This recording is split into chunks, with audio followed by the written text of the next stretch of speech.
So the journal is on like discussion. Yep. Yep. All right. Chapter 31, stigma. Maybe not. Oh, there it goes. All right. No, maybe. All right, so stigma in our social environment. Again, I'm going to define stigma real quick so that way we all know what we're talking about. It's negative attitudes and a behavioral chain that begins by applying some type of mark to a person. This progresses through attitude, different structures that we have built in society, and then it often results in discrimination against people. It occurs at multiple levels. You have what's called public stigma, and these are important definitions to know. It's the endorsement of negative stereotypes of an individual with a specific condition. This can be by family members, it could be general population, it could even be friends, anything like that. Like they hear something's wrong with you, and then we have a generalized concept about who you are, what's wrong with you. We've come to learn, like we'll keep with the example of depression. It's got many faces. A lot of people, some people are crippled in bed, can't get out of bed. Some people are very successful comedians. There's a wide variety of what depression may look like, but public stigma is we think of depression and think of somebody who's unable to function, very sad, those kind of things. Then you have what's called self-stigma. This is where the person begins to agree with the stigmatized role that's been placed on them by the public. That they are, I really can't function. I'm depressed. I should stay in bed. That's going to make it better. Everyone thinks, I probably shouldn't get on this medication because this might happen. I had a friend that said this, those kind of things. You're starting to accept the roles that the public has put on you. People that experience stigma have poor self-esteem, negative emotions, and behavior withdrawal. Often going to just conceal themselves away from others. They don't want other people to know about it. They become ashamed of it. Once they get hit with that stigmatizing mark, it's hard for them to cope with it again. Some theories. There's the labeling theory. This was a study done that it just looked at society in general and was like a survey and asked if they feel like people label what is defiant, what is not defiant, what's socially normal. Do we put labels on people? I think that is pretty prominent. We like to put labels on people. We like to be able to think, this is what it is. Our brains and our personalities, we don't like the unknown, so we tend to put labels on everything, right? What's up?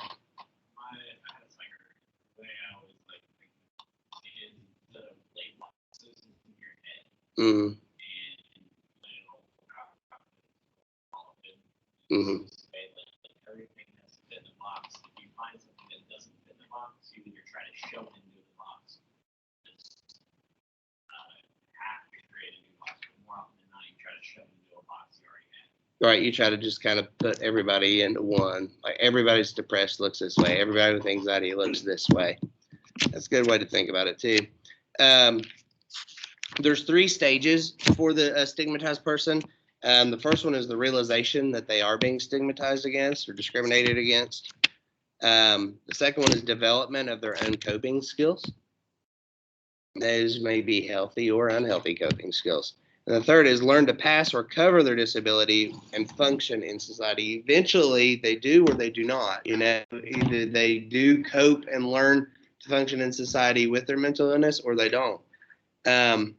The normalization theory, that's where we've done like a public stigmatization, like, that's the special buses, for people with disabilities or mental illness. That's the special housing for people with disabilities. It's not just housing.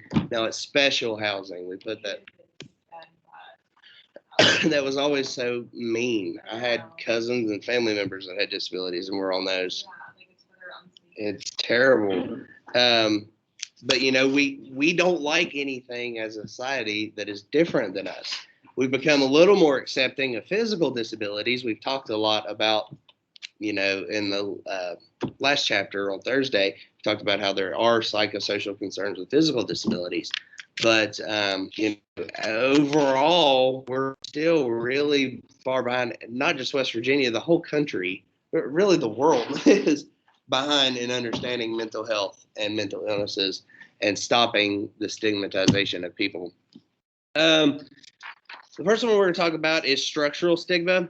This is when society, institutions operate in ways that weave different injustices into their law. So this is things like when laws, policies, practices are made against people, so they really can't function in society. This is what I was talking about, like having a mental illness resulting in, DUI, that thing I told you about, then they can't get a job and all this stuff.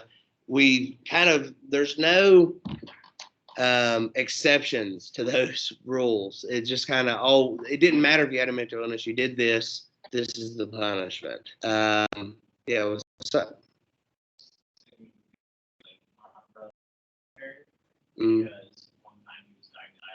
Right. The military is awful for that. And that's because they got a lot of public backlash of veterans coming back with PTSD and them doing nothing about it in the shell shock days. So they threw this huge thing like, mental illness, nope, can't be in the military, because they were like predisposed to get a PTSD. But it's awful that, that society in general will put these labels and it's one size fits all. There's no exceptions. We're not listening to any arguments against it. This is what it is. Boom. It's very demeaning, I feel like, to people too. So, stigma and mental health care. How do we help? One of the things is help to decrease the burden on people. Help them understand that lots of people go through this. Here's some coping mechanisms. It has a huge impact. Mental health also has a huge impact on their physical health. Eventually your mental health catches up with you. Another one is negative attitudes held by the general public. If public perceptions are being changed and we're really advocating for people, maybe the stigma will get less. I think, we talked about West Virginia several times. It's a, tall hill to climb in West Virginia. But I think you would be surprised how open some of the legislators are now to listening to mental health and listening to those kind of things. Just opening the door for people to understand it a little bit better. I'm not going to say they're going to go out and eradicate laws, but they are more willing to talk about it. It would surprise you. Next semester, we actually go to the Capitol, talk about OT with House reps and senators and all those people. And you'll be surprised how open they are to talking about all this stuff. Yeah. So stigma and culture. Stigma is present in every culture, but it's different also in every culture. Your book labels some of them. Chinese American communities, they're very unlikely to talk about mental health, and that's because it almost brings a dishonor on their family. It's a saving face kind of thing. No, you don't talk about that, and that's just a big stigma in their culture. Latino communities are work through it. You're not sad, just work through it. It's okay, keep going. Oh, anxious, don't worry so much, work through it. African American communities, don't talk about this a lot in next semester, but surveys have shown that African American communities have a lack of trust in healthcare and healthcare providers in general, especially in the realm of mental health. They don't want to talk. They just don't trust that they're going to be perceived as, a patient, which I've always felt was kind of interesting. Why don't you think that some of these communities, do you think the stigma is just so overwhelming in these communities that they won't seek mental health, or is it an overall community is the biggest reason? So is it their personal community like these that I just listed, or is it like an overall community? What do you think is the biggest player in them not being able to find help or not wanting to seek help for mental illness? Okay, why? Because really, like, what matters is the people right around you. Okay. It's like Yeah. Generally, probably also. Right. So, I mean, let's talk the Chinese American, the not, saving face. Don't talk about it. That's dishonorable. How do you, as an OT practitioner, convince somebody who holds that community so dear to their heart that there is help out there? You can, be a productive member of society. It's okay to talk about these struggles. How do you convince them of that to go against like their community norms?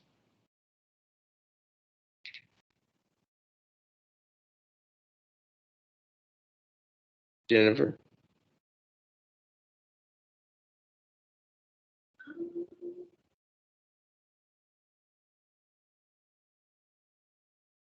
Maybe, like,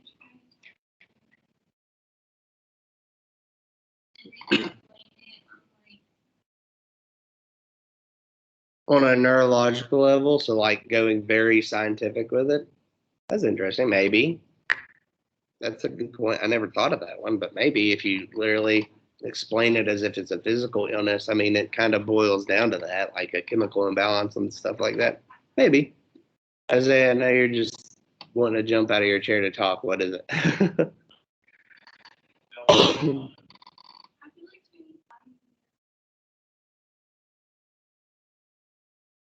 Maybe. But in one way and one way not. They, I mean, mental illness is not seen as honorable at all in Chinese culture. It's considered normal. It's considered very abnormal. We're going to talk about why that is in just a second. But how do you?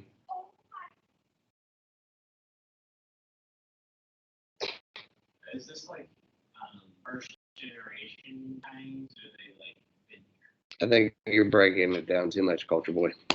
It's the difference. And Maggie, how do you talk to somebody who holds that so dear to their heart, or even like the Latino community where they just work through it, just work through it, just work through it?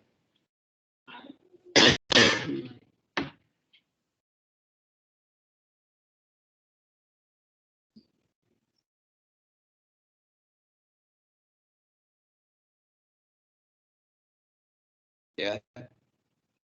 I mean, for sure. I mean, knowing your resources is a huge part of it. Like, just trying to convince them that it is okay to talk about it. You don't have to just work through it. I know this is what society and your community, your culture tells you, but it is okay to not be okay. Those things. How would you do it, Allie? I might do a little research myself. Hmm? And like this is very like, stigmatizing these cultures, but I value like their education. There you go. Smart. Mm-hmm. So maybe do a little research, find Absolutely. smart people that do have disabilities. Yeah. Hey, it's okay. Like, Find like peer support and stuff. That's an interesting point of view too. Just knowing, I don't think I could word that any better than what you did. Good job. Well, we're going to talk about that in just a second, literally right now. Family stigma. So stigma is also experienced by the family, spouse, partner, network of friends, all these people. You talk about somebody who a more severe mental illness. We'll talk about like schizophrenia. I mean, we all remember when I went into that lecture and everybody kind of had a really negative point of view on schizophrenia. Hadn't really experienced it, just kind of seen what you've seen on news and movies and stuff like that. Now think about it if it was your parent or your daughter or your best friend or whoever, and they're like, "Oh yeah, I have schizophrenia," and you're like, "What? Like, where did that come from?" And that affects all of the groups that you're involved with. One thing is just seen as unusual, just meaning different characteristics makes them seem odd or different. They don't want to be in the odd friend group. All your friends with the weird girl, people are going to be mean. They just don't understand, especially like you guys were saying, the middle school, high school age. Have no idea what they're talking about. They just want to be mean. Then you have the idea of what's called contamination. Like once a family has had somebody in their, circle that has been diagnosed with something, it's like the whole family is weird or different or seen that way. And that's not true. They're not. Just because someone in their family has mental illness doesn't mean everyone does. Doesn't mean the person that has a mental illness is weird or different. It means they have a mental illness. That's simply it. Now, coming from a West Virginia point of view too, somebody finds out, we've talked about several times, that somebody in their family friend is depressed, they're going through a lot of things. Immediately it's they're lazy, you don't know what you're talking about kind of thing. You need to work through this. Get up and just do it. It'll get better. Those kind of things. It's because we just don't understand how to accept it. We don't understand the unusualness of it. We feel like the contamination part of it, like I don't want to be friends with that weird person who has that mental disorder. And it's sad because it creates such an overwhelming stigma, because now you're not just stigmatized by society, now you're stigmatized by the people that are closest to you too. And that's when it becomes unbearable. You don't feel like there's any kind of help. If the people that are closest to you can't reach out for help, how are they going to reach out to people that they don't know and expect society to accept who they are too, right? All right, so the measurement of stigma. How do we look at this? If you go to page 484 in your book, there's a table there. It's table 31.1. The self-stigma of mental illness scale, the SSMIS, it's kind of like a survey type scale. They would ask you on a scale of 1 to 9. 1 is I strongly disagree, 9 is I strongly agree, and they would ask you these questions. And they're trying to get to these points. So like the first one, like stereotype awareness, are they aware of it? I think the public believes most persons with mental illness cannot be trusted. Do you agree or strongly disagree? And then you would range them on a score. That's just one way that they look at stigma. And another one is the internalized stigma of mental illness, how they see it themselves. You guys are more than welcome to go through those 2 tables. Look at those. That's going to be there's a question on the exam about those. So just be familiar with those tables, okay? Cool. All right. Some anti-stigma interventions. What can we do? Evidence supports the development of anti-stigma programs, getting these people back out in the community and making them seem normal again to the community. Not that they weren't normal to begin with, but we have to kind of convince society that they're not. Just having mental illness doesn't mean they're dangerous, doesn't mean they can't be productive, all these things. Education, massive. We kind of talked about that starting at early. Social contact, getting people actually involved. Like, look, here's a person with schizophrenia and they're not crazy. They're not like this. Look, this person has really bad anxiety. They just function differently than you. Here, let's play a card game. Literally, like getting them involved with these people and seeing how normal they are. And then last is advocacy. Talking to, the higher ups, listening to, or talking to legislators, getting them involved in helping to correct the issue. Some things that we can do to help reduce public stigma is contact-based education. Again, especially even for medical programs like us. That's why we have you. I like when you in person go to the addiction meetings rather than do them online. I want you to see these people are real people dealing with an addiction. It's totally different. Time to Change is a social marketing campaign in England aimed at public awareness. It's just a big campaign that they're hoping to bring. Last I heard, I think they were getting ready to bring it to the United States and start a campaign extremely similar to it, at least. And, big geared towards mental health and mental health awareness. So there's a couple theories we want to talk about real quick. The narrative enhancement and cognitive therapy. This was a big study that was done saying that self-stigma reduction programs are important. Why they're important in society shows that they increase self-esteem, increase quality of life.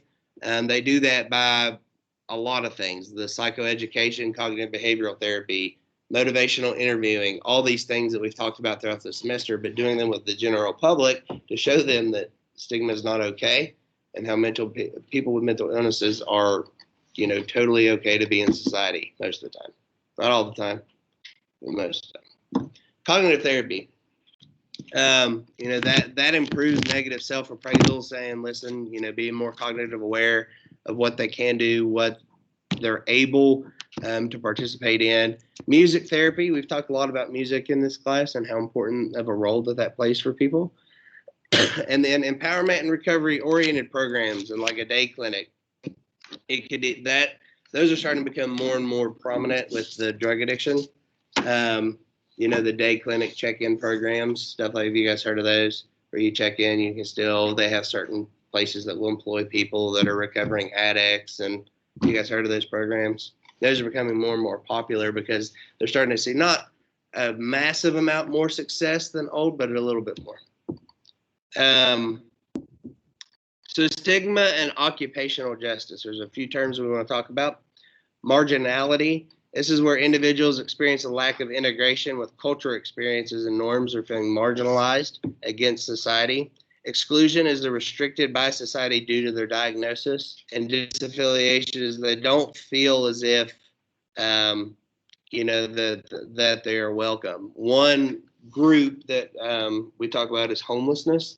Dr. O'Keefe talked about in his presentation how, Kanawha City has this overwhelming amount of homeless population now, and he would say the majority of which have a mental illness that was never gone diagnosed or treated, which is sad. Nobody wants to think that might be the answer. That the answer might be a homeless shelter so they have a bed to sleep in at night, the very basics, but really treating the problem, getting them on their feet so they can function again.